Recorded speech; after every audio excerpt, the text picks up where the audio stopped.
Welcome to our new series, Leading S.A., where I sit down with some of the leaders of San Antonio to talk about some of the issues that we face here, some of the ways to fix the problems, and the vision of the future of the Alamo City.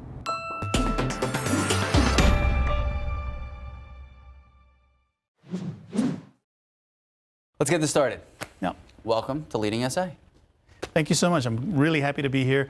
I think it's really important to get a lot of the communication outside of City Hall and out into the public as much as possible. Let people know what's going on at City Hall. So before we dive into the questions, what are some of the priorities for 2020 for your district, for the city, for you moving forward? Well, some of the priorities are housing and neighborhoods. That's a really big issue. We've been hearing a lot of folks. There's been a lot of housing insecurity. And of course, we have to think about what housing means in terms of neighborhood stability as well, and how we can provide a better sense of character and neighborhood stability within our communities.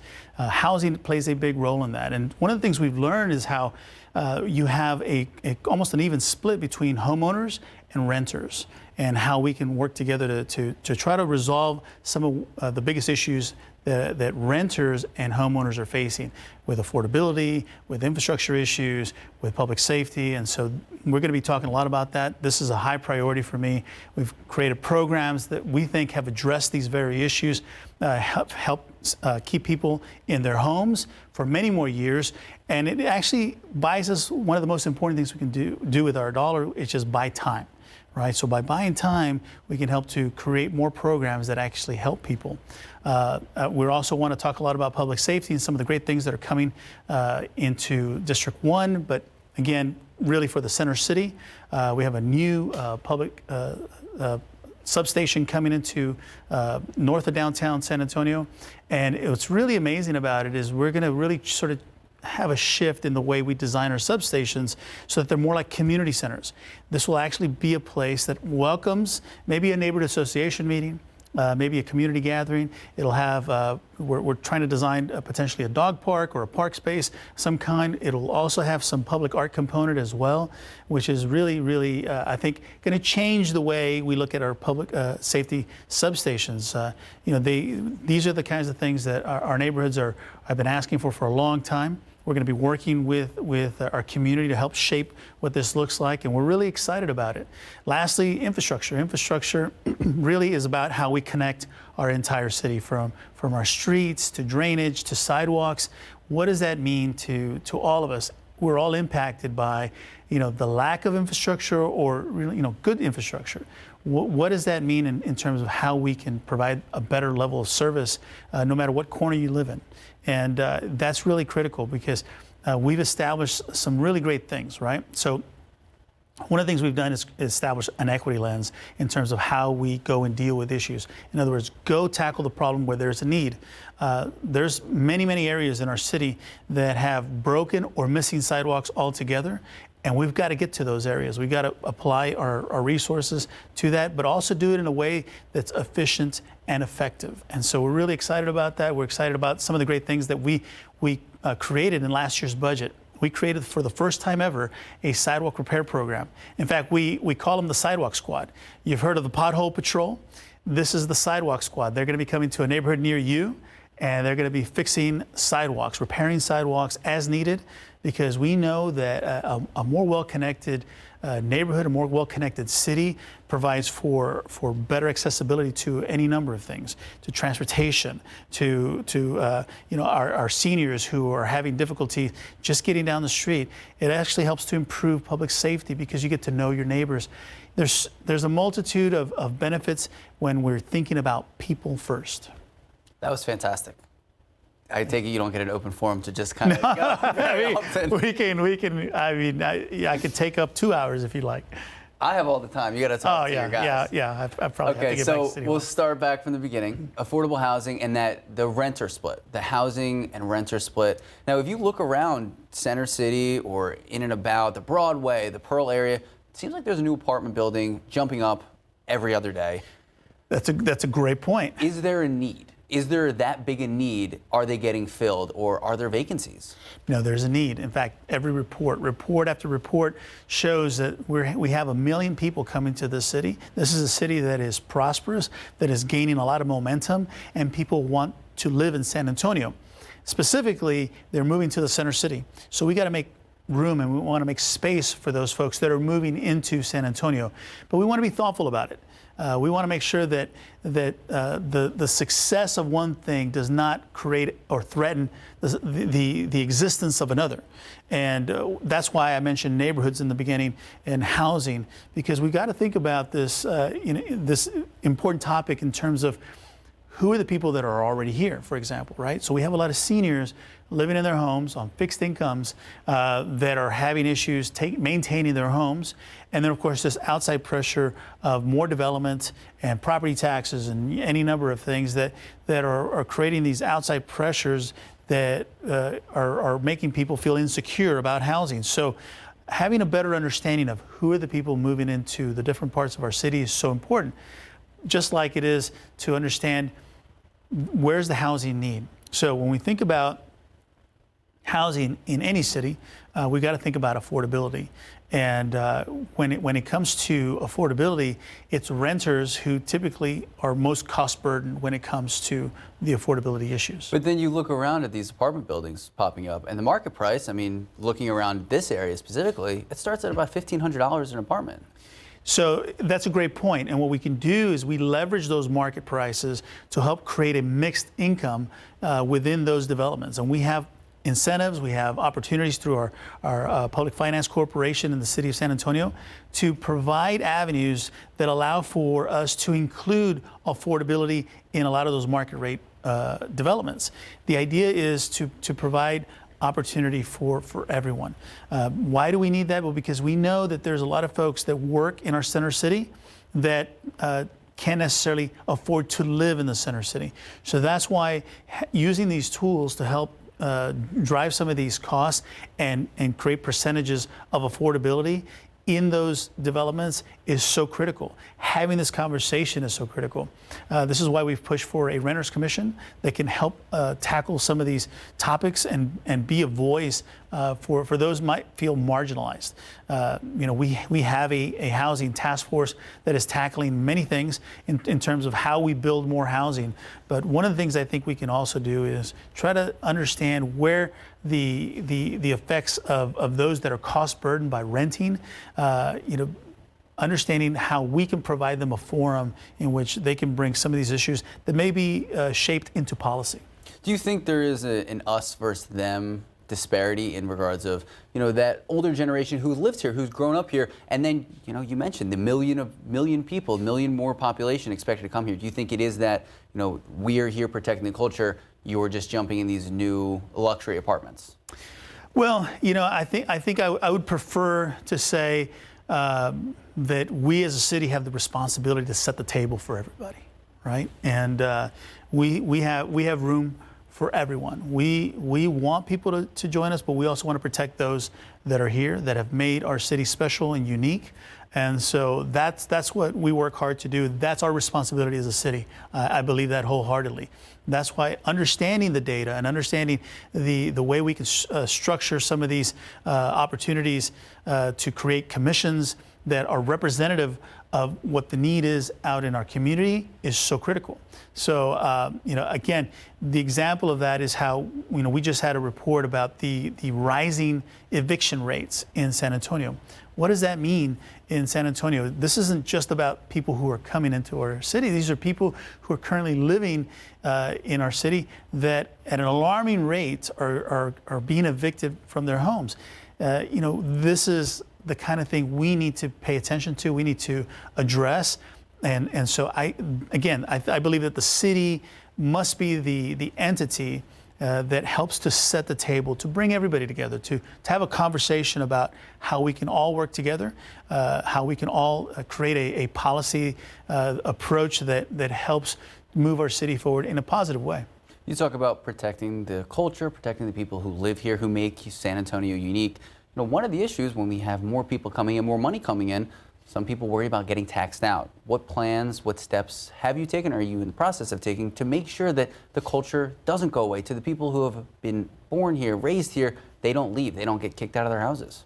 Well, the first thing is to point out that we have one of the most unique programs. In fact, it's the only one of its kind in the entire country, which helps keep people in their homes. And it's specifically targeted for seniors, veterans, those who are disabled, and so low income. It is called San Antonio Under One Roof.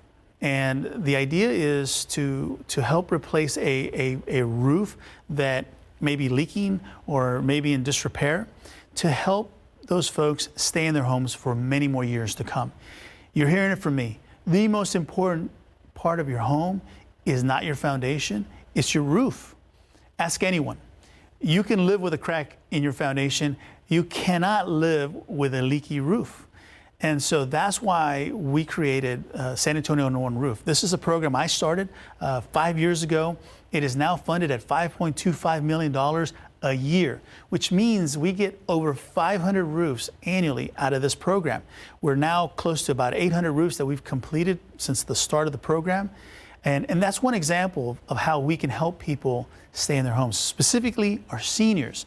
But let me also talk a little bit about what we're trying to do for the balance of our neighborhoods and how we can, better understand how people can better understand things like property taxes. We do a lot of property tax forums, and there's a lot of what they call circuit breakers or methodologies people can deploy to help keep them in their homes, like making sure that they're taking advantage of their homestead exemption. There's a lot of seniors over 65 that are not taking advantage of their exemption. We're one of the few cities in the state of Texas that actually has this exemption. We take off an additional $60,000. I think that might have even gone up to $75,000, I apologize, off your valuation, and then freeze your taxes. So if you're a senior, please check to make sure that you have that senior exemption, the over 65. That's an important piece because there's a lot of folks we know statistically that have not taken advantage of that exemption. What that means is while values may go up, you do not pay more in taxes. But we want to be clear, you do need to make sure that you keep an eye on the valuation, because the valuations can go up, and if you don't protest that, then when that exemption is over, you do have to recover that at some point. So there's a balance, and there's a lot of education that comes with it. So we're doing a lot of things to help with taxes and help keep people in their homes. One of the things that we're going to be trying out is a neighborhood empowerment zone. The neighborhood empowerment zone allows the city to redirect some of these funds to help stabilize what property taxes might have created in terms of offsetting those taxes. We have to talk about balancing out the bringing in of income and businesses and these new apartment complexes. And we see areas like the Pearl, Broadway corridor. I mean, these luxury areas now. How to balance, the refurbishing of these areas with that keeping of the culture. How do you do that? Well, it's complex, and it's a combination of strategies. As I mentioned earlier, one of the tools that we have at our disposal as a city is what's known as our housing trust, and through the PFC, we can partner to help offset some of the costs so that we can create a percentage of affordability in the units that are being developed. So, we can say, for example, in a 300-unit development, that up to 20% of those units can be set aside for a 60% AMI, the average median income of a family of four, as an example, so that we can create some affordability in those developments. What the city's doing is trying to provide some of the tools that are allowed by the state of Texas to deploy affordability in those developments, and so that is critical. Manny Pelaez had a great quote a couple weeks ago saying that we need to stop telling people that San Antonio is a walkable and bikeable place, because in his eyes, at least in his district, it's not. Do you see San Antonio as walker and biking friendly? And if not, what do you plan to do about it? The real answer is that it depends where you are, right? I mean, that's the objective truth here. If you're in a great neighborhood with great sidewalks, it's walkable. But if you're in different parts of the city, some of them in my district, where it looks pretty bad, where there isn't a sidewalk, or there's been a broken sidewalk for 20 years or so, or there's really bad streets, then yeah, you're gonna feel like, no, that doesn't apply to me.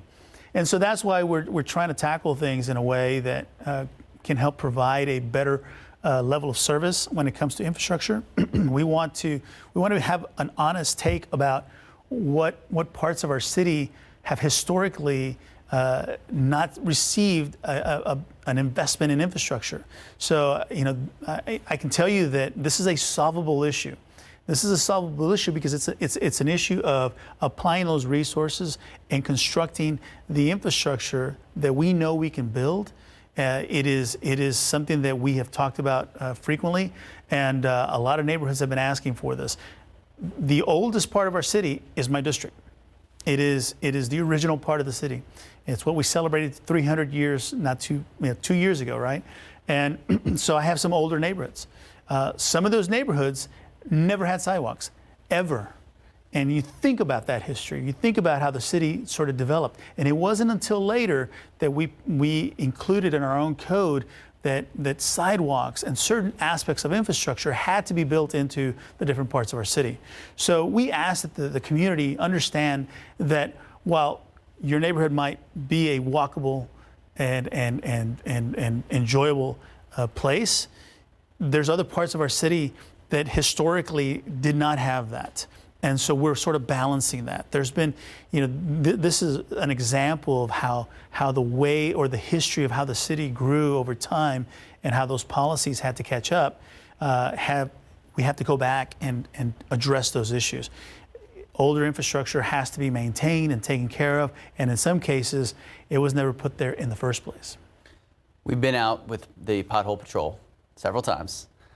Do you have any specific numbers, specific goals for the sidewalk squad? Yes, and I'm so glad you asked me about that, because what I do know is that there's about 2,000 miles, now think about that, 2,000 miles of missing sidewalk. That doesn't even count the broken sidewalk. Now, I'll ask your viewership, I bet right now I could ask them, do you know where there's a broken sidewalk? And they would probably say, yeah, it's probably outside their front step, or they know somebody that has a broken sidewalk. The fact of the matter is we have historically, we have not tackled the problem like we should have. We actually have it in our UDC 2911, you can look it up, that says that the city's not responsible for your sidewalk because you're responsible for the maintenance and care of your sidewalk. Well, that's problematic. Why is that problematic? Because I think we're misinterpreting that language. Maintenance and care means what? It means keep it clean, mow the grass around it. Don't leave your bike in the way that people can't use it. But when it's broken, when it's buckled, or when it's just not there, it doesn't mean that you should go out and get some rebar and some concrete and mix it up and trowel it in place. That's not maintenance, right? That's construction. And so I will be making a big push this year to change our UDC to abolish 2911, or at least create clarifying languages that is very, very clear about that is not construction. Another example is there's many folks who live in neighborhoods where their alley is no longer a service alley. And it's not even paved, right? So it's a dirt service alley that is rutted. CPS still has to go back there, SAWS or AT&T. And those ruts sometimes just stay there. And again, I've heard my community say, listen, we want this taken care of. Again, the same rules apply. The maintenance and care of an alley. Keep it clear, mow the grass, don't throw trash there. But it doesn't mean go get a bobcat and start leveling the surface of your little area. That's just not how it works. So my expectation for sidewalks and for the sidewalk squad is that we need to be tackling this problem and establishing meaningful metrics. I mentioned 2,000 miles of missing sidewalks. It's estimated. And then there's many more broken sidewalks. So let's use some round numbers and say, you know what? We put in around $20 million in our budget every year towards sidewalks. But out of those $20 million, we only actually use $5.6 million to build sidewalk. We could be more efficient, a lot more efficient. In fact, to the point that that number, which only gets us about 40 miles of sidewalk in a city that's 500 square miles, we only get about 40 miles of sidewalk every year. We can be getting closer to 200 miles. That's my expectation.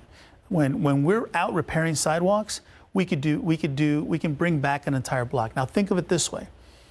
Think about the fact that there might be a block where 20% of that sidewalk is broken, but 100% becomes unusable because of that broken piece. So if you bring back that sidewalk and fix it, you've now brought back that much infrastructure. So that is really being smart about rebuilding our connected infrastructure. I believe that this is why the Sidewalk Squad is so important for our city. It's why we created the Sidewalk Squad, and really feel like this is a path towards 200 miles of sidewalk every single year. Ventura, the shooting happened less than a week ago. Happened in your district. Yeah, I'm friends with Mikey. Mikey and I became friends when he first opened the place. He wanted to create a wonderful space for musicians. He himself is a talented musician. My heart goes out to that entire community, especially to Mikey. What do you plan to do about gun violence here in the city? Do you plan to do anything? Have you already taken steps? So, yes, and what I can tell you is that, I mentioned the new public safety substation coming in north of downtown in Tobin Hill. One of the things we voted on this year is the new entertainment district officers that are going to be out and about, making sure that they look at these areas. My district specifically sees a lot of nightlife, and I think these new officers, are going to be a tremendous resource. So a huge kudos to our chief of police for helping to establish that. They will be housed at our substation just north of downtown. We feel like this is going to be a great addition, and has already been planned for. This was something we voted in last year. Of course, the kind of situations that we saw at Ventura are very, very hard to predict. And the best we can do is try to educate people about violence and about gun safety. The unfortunate issue about this whole event is how it impacts the people that are just simply trying to create a space for artists, a great place for our community. I think it's unfortunate, but we will work with the community to figure out ways we can educate people more about violence and how we can be more proactive about addressing these issues that arise. It's a horrific event to have to deal with, and it's something that we want to tackle certainly through a proactive plan. Last thing we want to do is only have a reaction, but rather again find tools, find resources that have worked elsewhere to help to provide for better public safety in our city, especially downtown San Antonio in what we know is a very densely populated area. And this was right next to the VFW Post 76. Again, we've had so many events over the years without incident, and we'll continue to work to help and support these kinds of establishments get back on their feet, and we'll work with the chief of police to find more creative and proactive solutions like these entertainment officers that will be coming online soon. One of the big hot topics of City Council recently, transportation. You can't go to a City Council meeting, you can't talk to City Council without talking about the current transportation situation and, like we talked about, the anticipation for 1 million more people. What does the future of transportation and VIA look like in your eyes? Well, again, it starts with understanding what we're really trying to do with transportation. At the heart of this is we're moving people, right? let's start with people and what their needs are. And so what we really got to take a close look at is how we're moving people throughout our city, but not just people in terms of, numbers, but, what about the demographics? Are we moving seniors? Are we moving, disabled folks? How many people are students, for example? And so, where is that need, and are we meeting that need? So, we talk about increasing the frequency of the bus routes in San Antonio, but we need to also understand that maybe we need to be trying to focus on where we need to increase those frequencies. So are you where proposing doing like a study or a survey to get these numbers first? Absolutely. We need to study this a little further. We need to look at this as part of this whole plan. I mean, and I think we're getting there, but these are the kind of questions that I have. I just want to make sure that what we don't do is create a plan that's not considering the needs of the community that might be different from one neighborhood to the next. I pointed that out with infrastructure.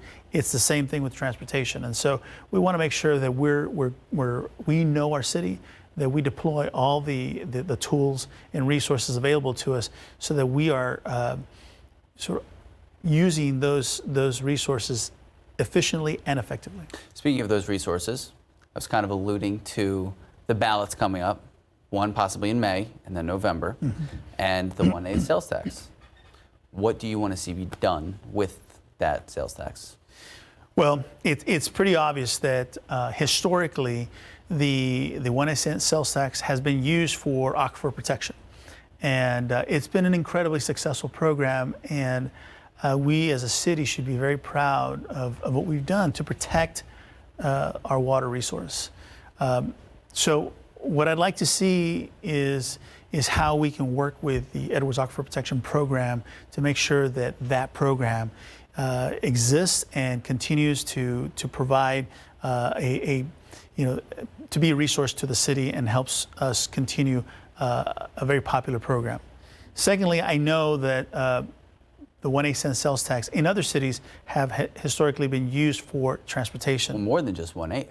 Yes, well, more in this piece, yeah. Well, in other cities. To your point, this is one piece of sort of building up the amount of dollars towards transportation.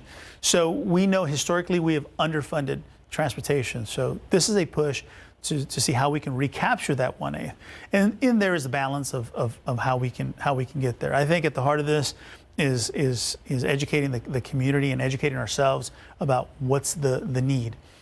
We need both transportation and water, and it's as simple as that. And so we want to create a plan that's balanced, that allows for us to sort of converge the two and make sure that we have a plan for the future. At the heart of this is understanding that we also need to build in some infrastructure. So there's going to be an infrastructure need, operational costs for transportation, and then of course a program that already exists, like the Edwards Aquifer Protection Program. And let's not forget the Linear Creekways Trails Program, which is an amazing program. And by the way, I would say to you, that's also a transportation system. If you think about the way that it's connected all these greenways and created a network of transportation that could be on a bike, right, through these creekways or walking trails. So we can't forget that. All of these things matter. All these things are important. And creating a plan that converges all this and pushes these things in a positive direction is something I will support. So right now it's just kind of the planning phase. Oh, absolutely. In fact, planning and education, because we need to understand what are our needs and where should we focus those needs. So not gung-ho on any side of it yet? I'm gung-ho on all of it. And we need transportation and water. There isn't anybody that lives in this city that would disagree with that. I mean, you cannot live without water, so we've got to protect that. And I know that we have a plan to build in our future a very strong transportation system. We got 1 million people coming, and we can't do without it. Now, one of the ideas is to have SAWs take over the aquifer protection. Is that something you guys are looking into? Well, I know that this is something that is being researched. What I want to be careful about is, as we research this, is what's going to be the impact to ratepayers. I want to get educated about how the program would work. But you know, SAWS is a logical place that it could exist. But again, we have to have a conversation about it, because I believe that both of these things have to, well, all three of these things have to exist in a way that they're all working together in moving the city forward. Now, like I said before, it's a hot button issue. You can't really talk to anyone in City Council without addressing it. How have you guys worked together with the mayor? Has it been a cohesive effort? We're talking. I had lunch with the mayor last Friday to talk about some of the scenarios that we have, and I think the good news is that we have a council that is engaged, that cares about its community, that helps to provide you know, an avenue for people to feel that they're involved and informed. And so those are the kinds of things I talked about with the mayor. We talked about the importance of the Edwards Aquifer Protection Program and why that matters. And so I think we're having conversations about it and trying to work out the mechanisms of what we think is going to work best for all of these plans. And so I'm excited to see that. I think that this is critical. I know that he's going to make me end this soon, but 2 more questions, I promise, just 2 more. And then I'll let you go. So first, this one, pretty easy. You have now been in since 2014. In your time in office, how have you seen San Antonio change, and what are your goals for the future? Well, you know, it is truly been the privilege of my life to be in this role. You know, I have had people tell me, I can remember before I was in this role, as I was going up for it, describe it as something that only with experience, only being in that role could you understand. And you know, I took over for a predecessor that did an amazing job, cared about his community, is now a state rep, and it was really about, you know, knowing about your community, knowing about what the city cares about. You know, what I saw was pride, and but I also saw some need, right? One of the first issues I saw was actually a man who was going to face the demolition of his house. It's my introduction. Literally, within a day of being appointed on council, it was this very issue was brought to me. In fact, it was part of the issue even as I was appointed. So I knew that housing was going to be a top issue, and having a better understanding of it now, I think, has been critical to the success of the Under One Roof program, as an example, but also why we're pushing for a renters commission, why we have established what's called the right to counsel for those that are facing evictions, having a better understanding how zoning has historically applied in our city and not been applied, as an example, because as I mentioned to you, the district is the oldest part of our city, and the fact of the matter is zoning laws have changed over time. Zoning designations, zoning categories, and so typically as a council office we see more zoning cases than anyone, mostly because a lot of the zoning in the center city, because I'm not the only district that occupies the center city, but most of the zoning issues in the center city are really zoning corrections.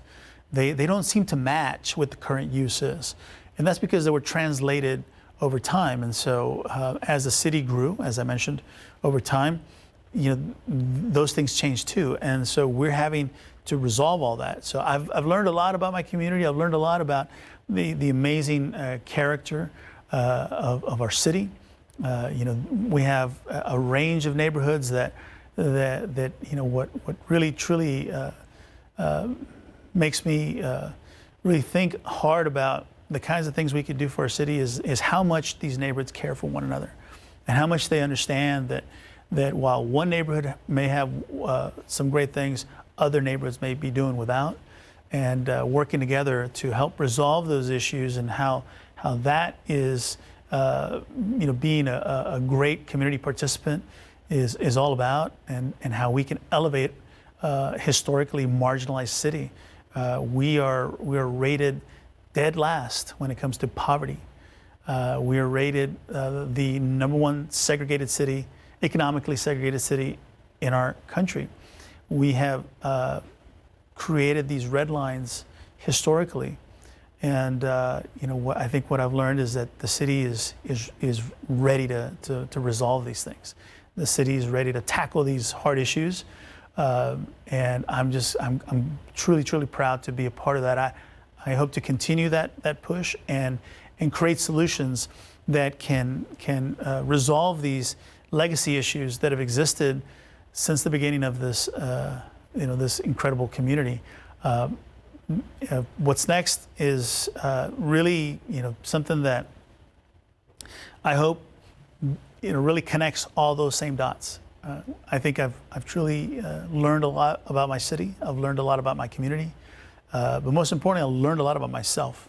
I learned a lot about what I care about, and I read not too long ago that it's more important to ask what you're willing to fight for and work for than what are you happy with, because you'll find out that sometimes you think you're happy about something, but you're not necessarily willing to work for it. But if you're willing to work for something, I will bet that is the kind of thing that fulfills you in your life. And I'm willing to fight for these things and work for these things. Throughout Leading S.A., we'll hear from plenty of other local leaders, but we also want to hear from you. Head to ksat.com right now, search Leading S.A., tell us what problems you're passionate about in your community, and we can ask your questions.